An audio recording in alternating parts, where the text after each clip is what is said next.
Oi, tudo bom? Hoje vim trazer uma palavra que lindo. Como são lindas as coisas que Deus faz. E como é especial a gente poder mergulhar nas riquezas da palavra de Deus, conhecer um pouquinho mais do caráter de Deus e sobre como Deus age nas nossas vidas até hoje. Hoje eu quero trazer uma história cheia de tramas e reconciliações e compartilhar contigo um pouquinho dessas riquezas que tanto falam aos nossos corações nos dias de hoje. Vamos lá?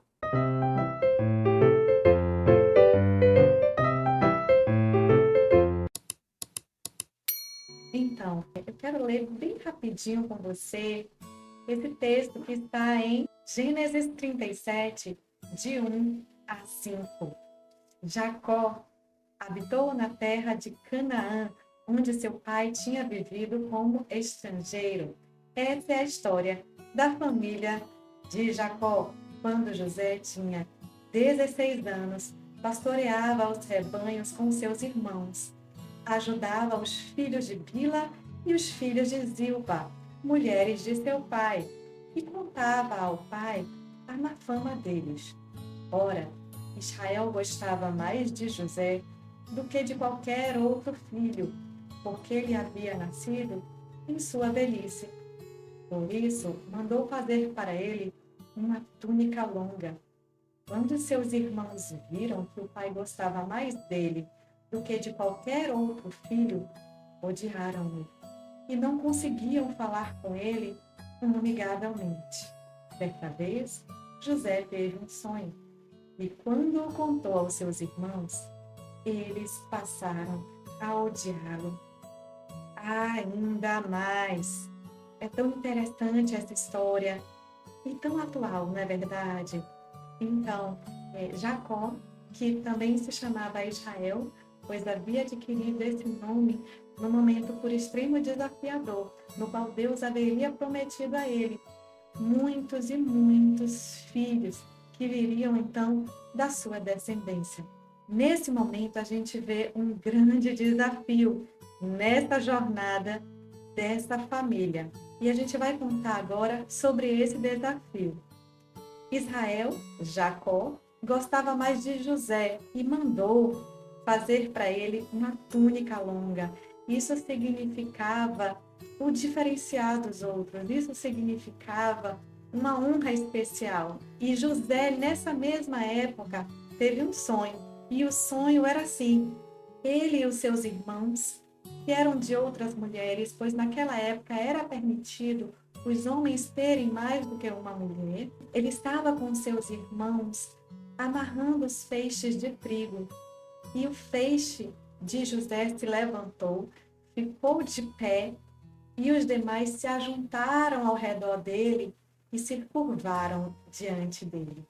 Então, aqueles irmãos que já estavam inquietos com aquela situação, diz a Bíblia que eles estavam odiando José por conta dessas diferenças, eles o odiaram ainda mais, por conta desse sonho que José teve e contou aos seus irmãos. Então acontece algo, mais ou menos naquela época que José tinha 17 anos, e está lá em Gênesis 37, de 12 a 14. Vamos lá, é bem rapidinho. E fala aqui que os irmãos de José tinham ido cuidar dos rebanhos do pai perto de Siquém. E o pai, Israel, disse a José: Como você sabe, seus irmãos estão apacentando os rebanhos perto de Siquém. Quero que você vá até lá. Sim, Senhor, respondeu ele. Disse-lhe o pai: Vá ver se está tudo bem com seus irmãos e com os rebanhos, e traga-me notícias. Jacó o enviou quando estava no vale de Hebrom. Então acontece algo que o seu pai não imaginava e que lhe trouxe muita tristeza. Quando os irmãos de José os avistaram ainda de longe, planejaram matá-lo. Só que Rúben, um dos irmãos, convenceu os demais irmãos a jogá-lo num poço. melhor seria do que matá-lo. Jogaram-no, então, num poço vazio e sem água. E Judá convenceu os demais irmãos a venderem José aos mercadores ismaelitas por 20 peças de prata. Então fizeram toda essa trama com o intuito aí de se livrar do irmão José, que estava, de alguma forma, chamando muita atenção do pai, mais do que todos. Mancharam a túnica de José de sangue de bode e dão a entender ao seu pai Israel que José estava morto. Por esse tempo, José estava sendo vendido a Potifar, oficial de Faraó e capitão da guarda egípcia. José, então, acha graça diante de Deus e dos homens. Ele prospera, passa a morar na própria casa do Potifar, pois ganha a confiança dele. Só que acontece algo difícil novamente na vida de José. Enfim, a vida de José é marcada por muitos momentos difíceis e aparentes injustiças, uma após a outra. A esposa de Potifar cobiça José e ele não se deita com ela. É lançado no cárcere injustamente, pois ela dá a entender que era ele quem estava cobiçando-a. José, então, na prisão, o Senhor o trata com bondade. Ele se tornou, então, o responsável por tudo o que acontecia na prisão. O Senhor dava bom êxito a José em tudo o que ele fazia. Ele buscava fazer tudo com excelência. A gente depreende isso das passagens bíblicas. E ali na prisão, nesse momento de aparente injustiça, José permanece com Deus. José continua com os dons que recebeu de Deus. José usa os dons que recebeu de Deus. Haviam 2 prisioneiros que estavam inquietos, pois haviam sonhado na noite anterior. E José interpretou ambos os sonhos, pois era um dom de Deus. Tudo o que José havia falado, na sua interpretação, inspirada por Deus, acontece. Isso fica registrado na memória dos amigos e daqueles que cercavam José. E após passado um tempo, Faraó também teve um sonho. Sonho esse que ninguém poderia interpretar. No entanto, um copeiro do rei diz que conhece um homem na prisão que poderia interpretar o seu sonho. Quem seria esse? Aquele que havia sofrido tanto, que havia sido aparentemente injustiçado, mas de quem o Senhor se lembrava, a quem o Senhor trouxe a lembrança para aquele servo do rei. José interpretou o sonho do faraó.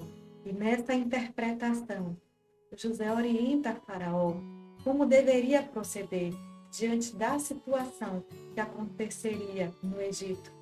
Haveriam então 7 anos de fartura e após 7 anos de seca, José estava orientando o faraó como deveria proceder, ou seja, já estava lhe informando que ele precisaria guardar mantimentos, guardar trigo no período desses 7 anos de fartura, para que nos 7 anos de fome ele tivesse o suficiente para a corte do povo egípcio. E então José, mais uma vez, acha graça diante dos olhos de Deus e diante dos olhos dos homens. É escolhido então por Faraó para ser o governador do Egito. E o Faraó disse para José: somente em relação ao seu trono serei maior do que você. E ali ele lhe deu uma esposa para que pudesse se casar. José, então, é honrado ali naquele ambiente. José, então, tem todo o necessário para que um governador tivesse e pudesse reinar com excelência. Ele passa a ter 2 filhos, Manassés e Efraim, que têm significados muito específicos que lembram o conforto de José naquele momento. O conforto e a restituição a José naquele momento.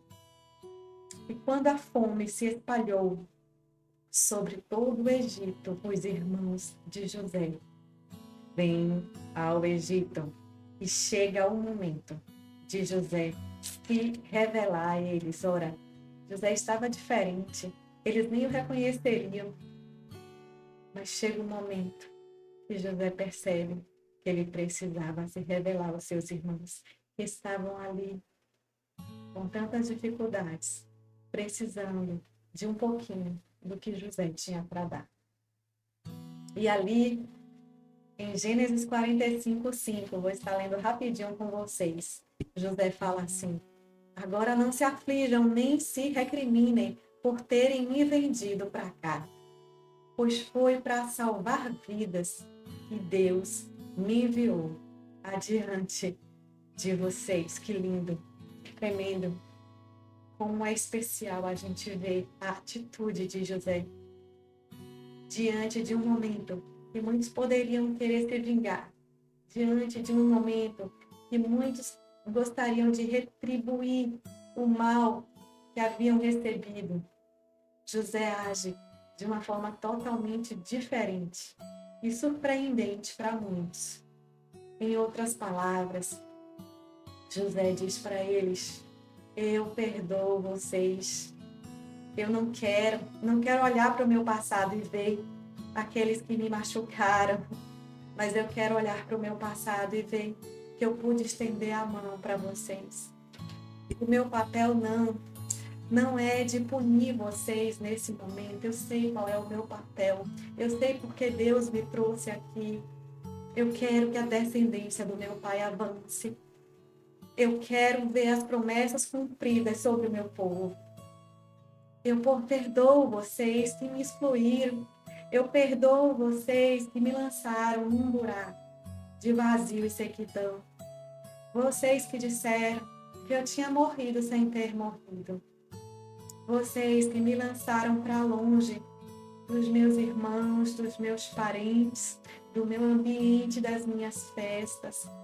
Eu perdoo vocês que inventaram histórias para os meus pais, para as autoridades sobre a minha vida. O estereótipo que vocês criaram, sem saber se era isso mesmo. Eu perdoo vocês que, tendo oportunidades, furtaram as que eu tinha e, sem conhecer o meu coração, me sentenciaram de logo. Eu perdoo vocês e a sua dívida contra mim. Eu decido que eu não quero fazer com vocês o que vocês fizeram comigo. Eu não quero ter esse coração. Eu tenho aprendido a dar o amor que eu não recebi de vocês, mas que eu tenho recebido de Deus. Sim, o mal que vocês intentaram contra mim, Deus o tem transformado em bem.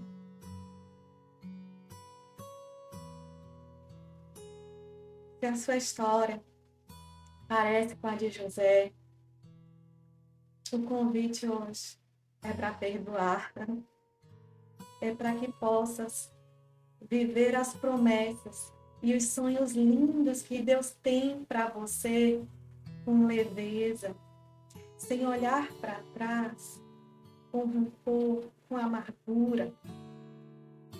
Sim, é tempo de estender a mão.